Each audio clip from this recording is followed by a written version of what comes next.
The final chapter in the destruction of the Third Reich began in April 1945, when Stalin launched a brutal attack into the heart of Nazi Germany. The objective was clear: Berlin had to fall under the Soviet occupation, as it had been stipulated in the strategies agreed with the Western Allied nations. The Battle of Berlin was the last major confrontation in Europe, and it was an unequal combat that saw German officers sending children and the elderly to certain death. On the other side, the ferocious Red Army sought to liberate Europe, but also to exact revenge after years of fighting. The violence with which the Soviet soldiers acted was marked in the memory of Berliners, whether military or civilian. In this new military history video, we are going to review the last weeks of Berlin under Nazi control, and what was the perspective of the locals before the advance of the powerful army of Joseph Stalin. Join us to find out everything about this crucial event. On January 12, 1945, the Red Army began its approach to German territory during the Vistula-Oder offensive, advancing west at high speed until temporarily halted 40 miles east of Berlin. The Soviet Union waited for the right moment to launch the last great offensive against the Third Reich, and it remained there for several months, until April of that same year. On the other side, the first preparations to defend the outskirts of Berlin began on March 20, when the newly appointed General Third R3ich correctly anticipated that Soviet troops would seek to cross the Oder River. Tension continued until April 16, 1945, when the First Belarusian Front, led by Marshal of the Soviet Union, Georgy Zhukov, began shelling central Berlin. Simultaneously, the First Ukrainian Front pushed the rest of the Nazi defenses south. During the months leading up to the Battle of Berlin, the inhabitants became familiar with the sirens that warned of air raids by Allied bombers. When the Anglo-American attacks stopped, many thought it was the end of the brutality, but they were soon met with the power of Soviet urban weaponry. The Red Army artillery remained etched in the memory of the millions of soldiers and townspeople who fought on both sides of the war. Ironically, for some people, the Soviet presence was preferable to American bombing. One of the main sources of information regarding Berlin experiences is the diary of a German soldier's girlfriend, which says that women adapted to terrible circumstances in order to survive. Beginning on April 20, 1945, 10 days before Adolf Hitler's suicide, the anonymous author describes the scenes of her neighbors during the bombing of Berlin. The woman says that people ran to the shelter that was in her building.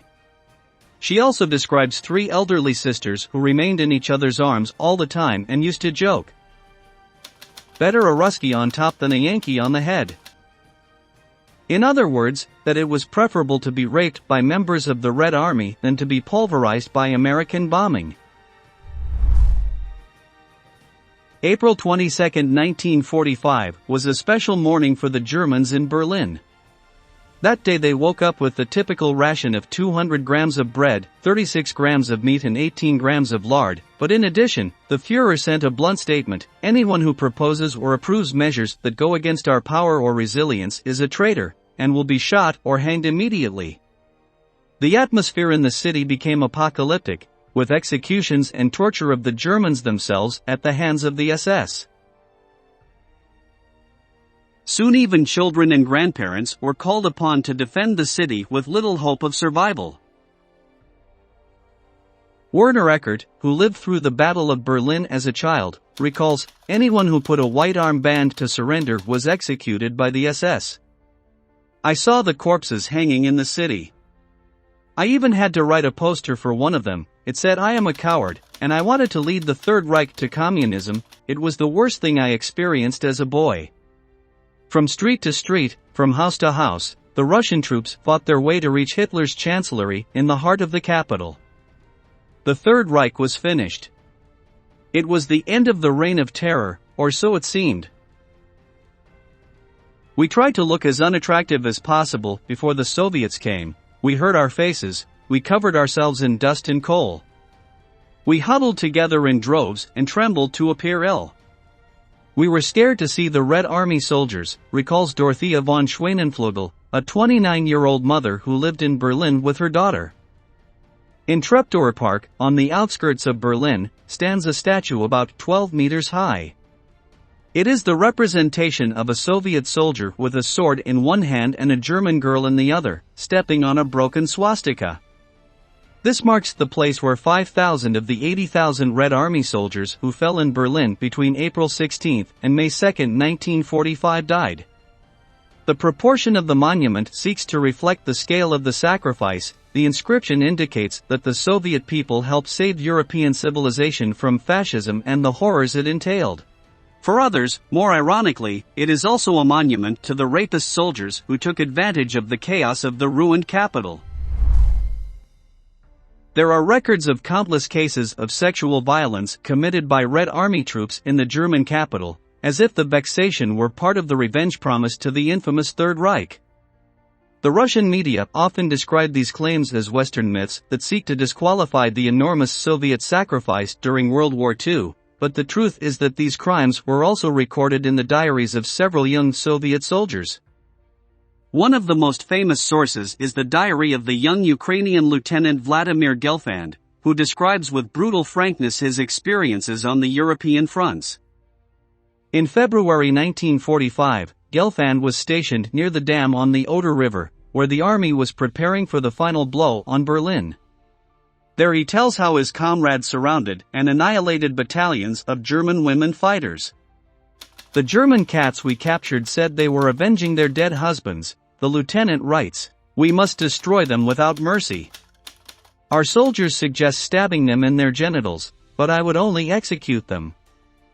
One of the most shocking passages in Gelfand's diary was written on April 25, when Soviet troops were already in Berlin. The lieutenant recounts that he was riding a bicycle along the Spree River when he ran into a group of German women carrying suitcases and packages.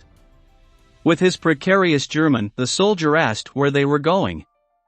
One of the women confessed that no fewer than 20 Russian men had attacked her the night before, taking turns abusing her. By then, the abuses and violations committed by German soldiers in the Soviet Union over the past 4 years were already widely known, and Gelfand himself had seen its consequences firsthand as they fought their way into Germany. On April 30, Adolf Hitler committed suicide along with many of his senior officials and staunch supporters, putting an end to the Third Reich and one of the darkest periods in human history. The Soviet Union wanted to take Berlin on May 1, so that the fall of the Reich would coincide with Workers' Day, but finally the surrender happened the next day. Some street fighting continued to the northwest and southeast until Nazi Germany's unconditional surrender on May 8, 1945. After this experience, many Germans marched west to surrender to the Western Allies before being captured by the Soviets.